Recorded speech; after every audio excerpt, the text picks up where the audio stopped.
Bonjour à nouveau, chers amis internautes. L'informateur titre en manchette ce matin: lutte contre les affres de la Covid-19. Le gouvernement vient au secours des micros et petites entreprises.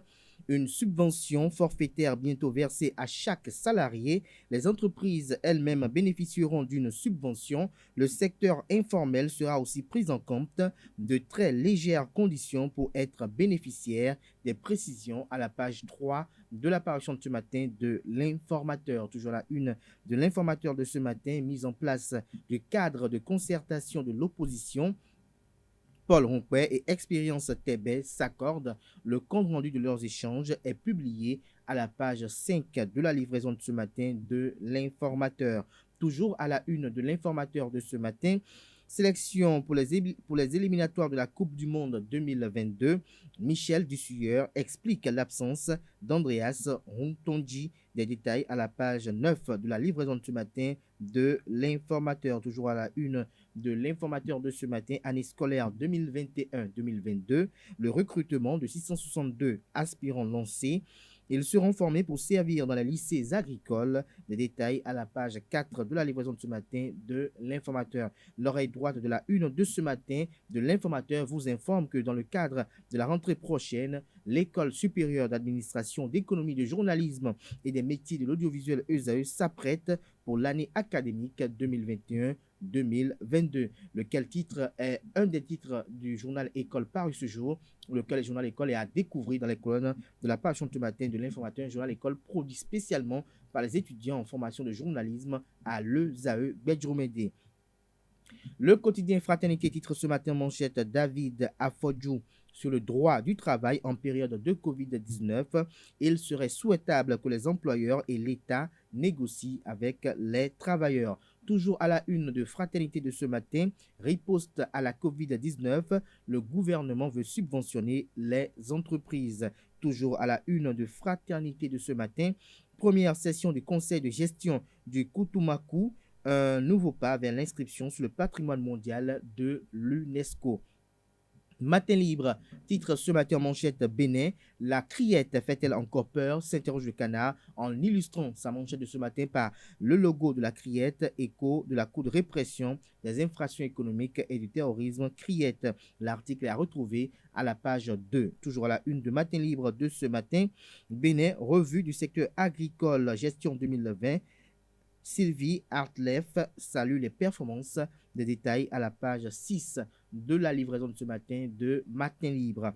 Le matinal titre ce matin en manchette: 10 années après le lancement de la voie de contournement, une infrastructure routière de qualité à Natitengu. Des détails à la page 7 de la livraison de ce matin de Le Matinal, qui a également titré à sa une ce matin: lutte contre l'insécurité à Parakou. Un ghetto démantelé au quartier Gare, d'importants produits prohibés saisis. Nous passons à présent au quotidien La Presse du jour. La presse du jour qui titre ce matin en manchette: appui aux entreprises contre la Covid-19. Le gouvernement encore au chevet des opérateurs économiques.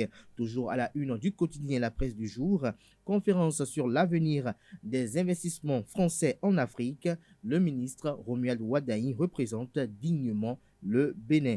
La Nation en manchette ce matin parle de performance du secteur agricole, des progrès malgré la Covid-19 et le climat. Des précisions à la page 3 de la livraison de ce matin du journal, qui nous a également titré à sa une ce matin: recensement complémentaire des artisans, dernière chance pour les acteurs. Toujours à la une du quotidien de service public: facilité d'énergie propre hors réseau, lire la consultation relative aux conditions tarifaires de l'ARE. Des détails à la page 4. Toujours à la une du quotidien national d'information: soutien aux nouvelles entreprises en période de Covid-19, de nouvelles subventions annoncées par le gouvernement.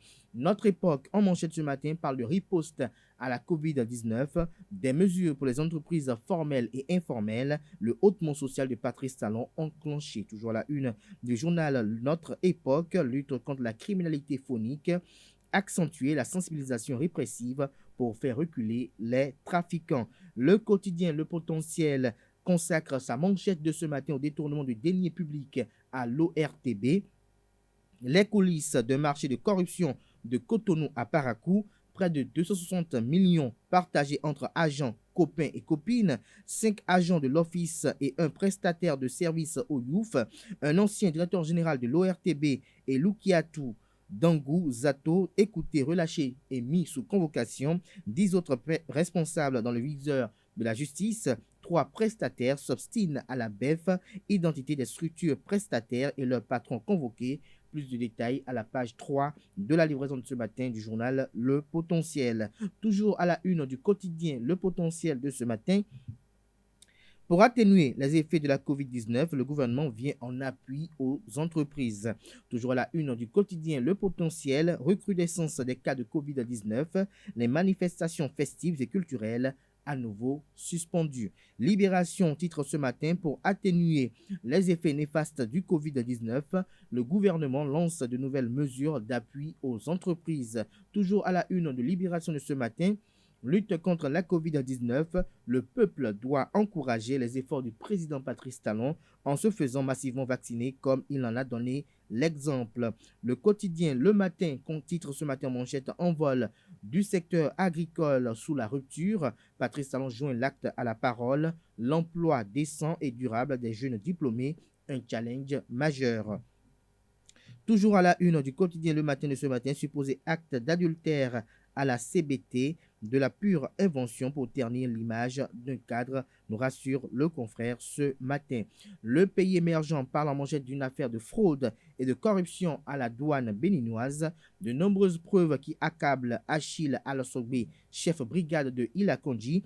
L'argent du contribuable béninois sert à financer l'église évangélique Torrent de Vie, Cisagla, selon les investigations du confrère. Les véhicules haut de gamme achetés à des pasteurs et autres fidèles. Patrice Talon doit aller jusqu'au bout, pas de 2 poids 2 mesures, estime le confrère, qui a également titré à sa une ce matin. Tournoi féminin de football, dot de la coupe Aïcha Bouhari, première dame du Nigeria. Christelle Aurore Ligan et Diaria Bio Bangana, 2 arbitres béninoises retenus. Le quotidien Les 4 Vérités nous informe que dans le cadre de l'affaire de corruption au Togo, le groupe de Vincent Bolloré écope d'une amende de 12 millions d'euros. Toujours à la une du quotidien Les 4 Vérités de ce matin, concours d'entrée dans les lycées techniques, 12 845 candidats composent dès ce lundi dans 17 centres de composition. Toujours à la une de Les 4 Vérités de ce matin, insalubrité au Bénin quand l'embarcadère de Ganvier devient un dépotoir à Calavi-Pota. Toujours à la une du quotidien Les 4 Vérités de ce matin, Bénin, des détenus enceintes à la prison civile d'Abomey-Calavi. Le Chasseur Info en manchette ce matin parle d'examen national session 2021.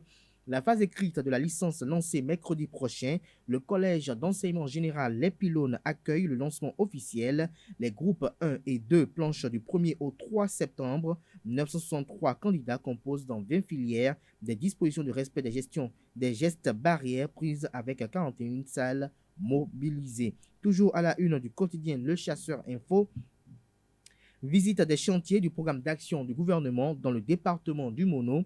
Le préfet Milorin constate un taux de réalisation de plus de 90%. Toujours à la une de Le Chasseur Info de ce matin, rentrée scolaire Covid-19, rentrée gouvernementale. Wilfried Léandre Humbedi, secrétaire général adjoint du gouvernement et porte-parole du gouvernement, éclaire l'opinion publique ce jour. Nord-Sud quotidien, titre en manchette ce matin, investissement français en Afrique. Romuald Wadaï, ministre de l'économie et des finances, ministre d'État en charge de l'économie et des finances, porte-voix du Bénin pour un renouveau. Toujours à la une de Nord-Sud quotidien de ce matin, contre la cybercriminalité, le Bénin et la Chine signent un mémorandum d'entente. Toujours à la une de Nord-Sud quotidien de ce matin, Nocibé, les raisons de la prochaine hausse du prix du ciment. Nous passons à présent au quotidien béninois Bénin Intelligent. Covid-19, le social s'ouvre aux entreprises, les manifestations culturelles et festives suspendues. Toujours à la une du quotidien Bénin Intelligent de ce matin, formation des enseignants, 662 aspirants à recruter pour les lycées techniques et agricoles. Nous passons à présent à BBN Info, à savoir Bénin Best News Info. Sceptisme de la population sur la vaccination anti-Covid. Pourquoi tant de doutes, s'interroge le confrère ce matin.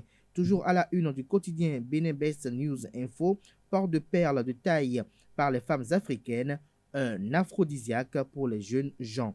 Nous passons à présent à Le Béninois libéré. Mesures de riposte socio-économique à la COVID-19, le plan Marshall de la rupture pour les entreprises. Toujours à la une de Le Béninois libéré de ce matin, montée des cas positifs à la COVID-19. Dakpe Sossou invite les populations à Lokossa à se faire vacciner. Nous restons toujours à la une de Le Béninois libéré de ce matin. Recrudescence des cas de coronavirus. Le directeur général de la Société de gestion des marchés autonomes Sogemag, Armand Gansset, exhorte les femmes des marchés à la vaccination. Ce sera tout pour la une des journaux de ce matin. Merci à toutes et à tous pour l'attention. Atifa Olafa.